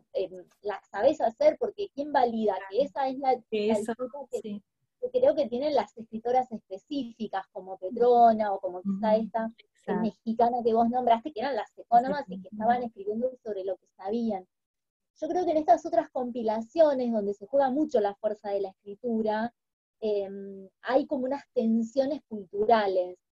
En Juana Manuela aparece claramente, ahí hay un resaltar lo latinoamericano, pero en la búsqueda esta provincial que hicimos nosotras, están las tensiones de a ver, ¿cómo explicar? Del peso cultural o de los distintos grupos asentados en cada uno de los lugares. Entonces ahí aparece la identidad, ¿no? Entonces vos encontrás la cocina piamontesa, la cocina alemana, la cocina judía, la cocina, como nos dijeron en algún lugar, la cocina afro, que tiene un lugar en Santa Fe y que resalta el mondongo y las achuras y qué sé yo, o el guiso, ¿cómo es? El puchero de pata, cola y quijada, o la cocina de los pueblos originarios, donde vos decís, no sé, es esto y esto, y entonces uno termina diciendo, bueno, llegado al siglo XXI, cuando uno dice, bueno, ¿cuál es la cocina de tal o cual lugar? O elegís un plato que siempre termina radicando en una decisión política, política cultural, claro. O decís, es ecléctica, el nombre que le dio Juana Manuela, claro. ¿no? Total, sí. Seguimos actualizando ese gesto de compilación del siglo XIX. Sí, totalmente. Norma quería hablar. Hiciste recién una pregunta, Paula, ¿quién valida? A veces no se valida en la práctica, pero yo te voy a decir, las fuentes históricas también validan. Y mirá qué cruce. En el texto de Ambras y que yo estoy trabajando, ella dice que estando en Cañada de Gómez, le sirven de desayuno la receta de que Juana Manuela, no recuerdo en este momento quién es la amiga de Juana Manuela que le pone la receta en el libro, de la mantequilla batida en el caballo, que a su vez en la novela Juana Manuela Mucha Mujer es una de las recetas que destaca la autora de Juana Manuela Mucha Mujer. O sea que tenés una triple validación, una fuente histórica, el libro de la cocina ecléctica y la validación de la literatura en Juana Manuela Mucha Mujer. Bueno, claro. como cruce de lo que estamos hablando. Bueno, Rocío creo que está ahí, que tuvo un proyecto, ¿no? De replicar las recetas de cocina ecléctica, ¿no? No sé si querés contar un poco. Estuvo súper complicado, porque todavía tengo de meta hacer el huevo colosal. ¿Se acuerdan esa receta donde hay esta, que es la vejiga, ¿no? De un animal rellena de como 40 huevos? Y la idea de solamente hacer eso fue lo que inició todo ese proyecto de querer cocinar todas las recetas. Pero lo más lindo de ver algunas recetas fue darme cuenta que las recetas no eran tan buenas, las recetas no eran el tema necesariamente, eran las historias, ¿no? Era mandar algo, era contar algo personal, era querer comunicar algo íntimo de algún modo y compartirlo creo, no solamente con Juana Manuela, porque ellas sabían que esto posiblemente se iba a publicar, entonces compartirlo con toda esta red de colegas de algún modo, ¿no? Porque las hay artistas, escultoras, viajeras. Entonces creo que lo lindo era tal vez ese compartir. El proyecto de cocinarlas, yo creo que es importante, el proyecto de darle lo que dice Vanessa es muy cierto, ¿no? De nosotras saber de pronto salir del lado intelectual y meternos en esa práctica culinaria, me parece que tiene mucho por ser explorado todavía, ¿no? Sí, es un trabajo que es transformativo, a mí me parece que es transformativo de muchas cosas, o sea, de uno mismo como también en la forma de hacer las cosas, intelectuales y no. Sí, y darle esa opción, no sé, de algún modo física y sí. en tu propia comunidad, ¿no? Volverlo una práctica diferente, volverlo una práctica actualizada con tu comunidad diferente, donde sea que estés. A mí me parece que es un proyecto que ahí queda, ¿no? Hay que hacerlo en algún momento, hay que animarnos a hacer una comunidad intelectual como la que fue de Juana Manuela y de pronto llevarla a cabo, y en este caso creo que tendría la misma idea internacional de muchas personas que ya están fuera de sus lugares, ¿no? O sea, de esta cuestión diaspórica también, muy interesante.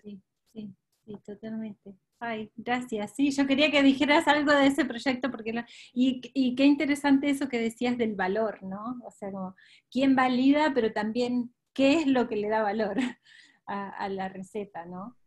Que claramente por ahí no es ni la efectividad de los pasos, ni el resultado por ahí, ¿no? Sino que es el hecho de contarla o de compartirla.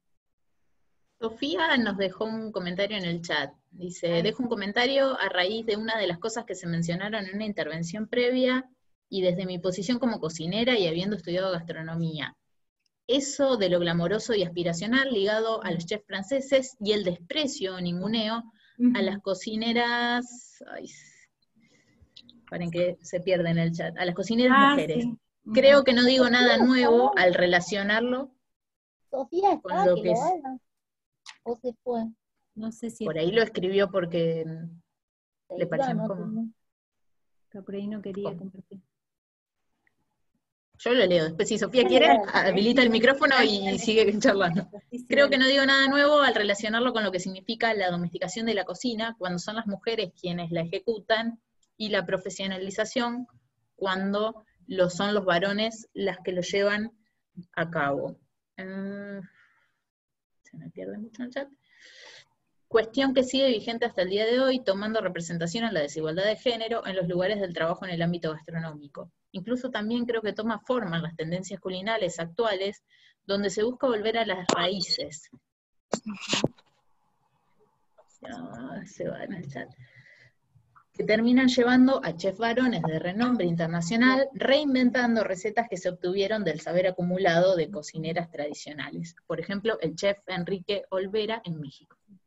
Sí, qué bueno, qué bueno. Sí, me parece Sofía, re interesante ese último punto, el de la reapropiación, ¿no? Porque también tiene que ver con esa jerarquía de los saberes, ¿no? El que lo puede poner en palabras, el que lo puede escribir, ese que tiene el valor, ¿no? La jerarquía por sobre quien lo puede hacer, ¿no? Entonces, sí, eso por un lado, y por otro, relacionado con la cuestión feminista, aquí en Estados Unidos, con el movimiento del Me Too, tuvo un impacto grandísimo en el mundo de la cocina, porque salieron todos estos chefs súper famosos que vemos en las series, en el Netflix y en los canales de cocina.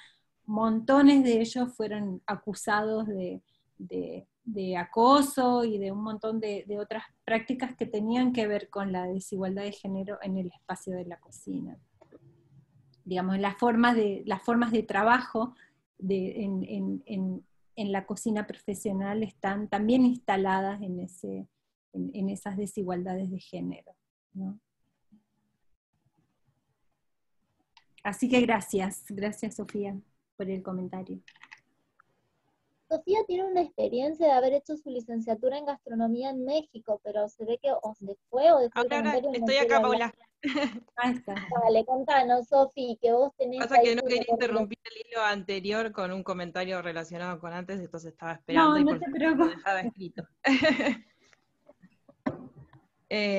Sí, yo estudié gastronomía en México, la licenciatura, digamos, así que es una formación académica, profesional. Y nada, mi aporte era ese, o sea, que está como esa cuestión de que lo profesional está ligado a los varones sigue totalmente vigente, o sea, por más que hay miles de mujeres trabajando en las cocinas, siempre quienes relucen son los varones, a quienes tienen los cargos en jefe o de altos cargos son los varones. Al fin y al cabo, a las mujeres nos cuesta mucho llegar, no es un camino que haya elegido, o sea, mi objetivo no es ser chef de un restaurante, pero hay mujeres que sí, que claro que lo tienen, Claro. Y cuesta mucho llegar, ¿no? Y está muy marcado también, o sea, qué lugares nos corresponden a las mujeres y cuáles no. O sea, por ahí se permite mucho más que una mujer llegue más alto en pastelería, por ejemplo, porque está vinculado, que es una tarea como más delicada y que nos corresponde, pero que los varones van a tener el mando en cocina salada, en las grandes operaciones, en los grandes banquetes y demás. Exacto. Sí, gracias por tu aporte desde la práctica, porque es realmente así, y ha habido bastantes, soy muy mala con los nombres, a lo mejor Rocío me ayuda, es Charlotte Druckmann, la del ensayo ¿Por qué no hay mujeres Great Women Chefs? Why? Es un título en inglés que replica un ensayo feminista de los 70s de por qué no hay mujeres artistas. Ese es el ensayo original de los años 70, y ella lo reformula en relación con el mundo de la cocina. Es súper interesante, se los recomiendo. No sé si ha sido traducido yo lo trabajo mucho en las clases y siempre genera un debate enorme, porque es algo totalmente visible, lo que está comentando Sofía, los estudiantes lo pueden ver en las clases, o sea, y que puede llevar también a un análisis de un programa de cocina, o sea, ver cuáles son los espacios, cuál es el background, por ejemplo, es algo que menciona el artículo, es cómo se presenta un programa de cocina donde la cocinera es una mujer, cuál es entonces siempre es como una casa, una casita, ¿no? Como la mujer, claro, algo hogareño. Y los chefs profesionales, o sea, los hombres son los profesionales con una cocina más neutra, o sea, es muy, muy fuerte cómo está inscrito en muchos muchos espacios, ¿no? Entonces, ese ensayo es muy bueno. Yo después, si quieren, a ver si lo busco ahora y les paso el link en el chat. Sí, estaría genial. Una cosa más que quería decir con eso es que, por ejemplo, en el caso de Juana Manuela, es una compilación al estilo, o sea, pensando en cómo queda escrito, ¿no? Es al estilo de las escuelas americanas, que vendían estos recetarios para los padres, y también las iglesias americanas que compilaban, ¿no? Y hasta el día de hoy las iglesias en Estados Unidos siguen compilando las recetas, las mejores recetas de sus familias, y lo gracioso es que muchas veces no firmaba la mujer. Entonces era señora Juan Pérez. Señora, y hasta el día de hoy, hasta creo que yo encontré uno de los 80s, los recetarios quedaban archivados sin el nombre, ni siquiera el nombre de pila de la mujer, sino simplemente el nombre del esposo directamente, ¿no? Entonces era la esposa de alguien. Y yo creo que así ya es un borrar, ¿no? Totalmente invisibilizar incluso la autoría, ¿no? Y yo creo que hay mucho esto de la autoridad, ¿no? Entonces, ahí viene lo del chef hombre, cocinera mujer, ¿no? O sea, de que son espacios... Ahí les pasé el link, es de la revista gastronómica. Ahí está publicado el ensayo. Está el link. Para que, sí, es un ensayo súper interesante y como que abarca un montón de cosas, desde lo literario a lo feminista, a las cuestiones prácticas de cómo funciona el mundo de la cocina hoy, el mundo profesional.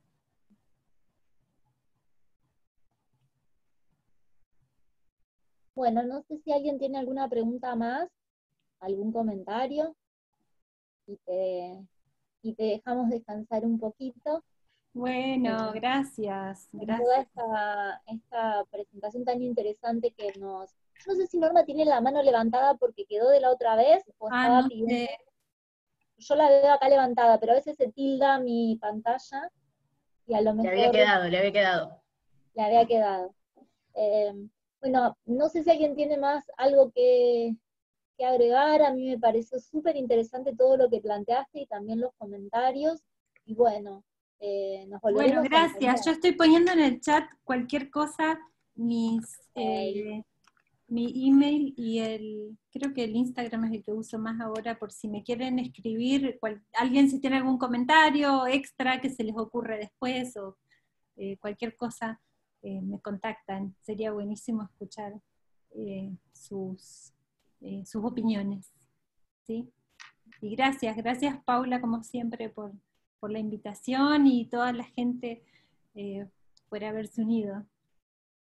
Nosotros agradecidas que nos hayas dedicado este tiempo, y bueno, y este recorrido que queríamos escuchar, esto de que nos hayas tirado así como una estructura para empezar a periodizar y a mirar la literatura desde otro lugar, y a pensar la cocina y a cruzarla con los recetarios. Sí, a mí también ha sido buenísimo, porque estoy tratando de que esto se convierta en algún capítulo, algún artículo, y realmente tengo como justamente esa sensación, que no tengo referente, digamos, para pensar, para hacer este recorrido. Es realmente... digamos, obviamente siempre quedan cosas, montones de cosas afuera, pero sí me parece importante que hagamos el trabajo de sistematizar todo ese conocimiento alrededor de la cocina que está dando vueltas, y que como vos decías, está ahí como medio escondido, o medio que lo esconden, pero sí. Así que bueno, buenísimo, gracias por la oportunidad. Bueno, muchas gracias, y nos volveremos a ver, y te leeremos, y gracias, sí. Bueno, hasta la próxima. Gracias a todos. Mandaron un montón de mensajes en el chat que yo no los pude leer, pero hubo mensajes. Son de agradecimiento. Buenísimo, gracias. Agradecimiento, y bueno, nos vemos con los que quieran el viernes que viene, que tenemos otra conversación. La vi, voy a tratar de unirme también. Sí. Gracias. Chau. Gracias, Vanessa. Hasta la próxima.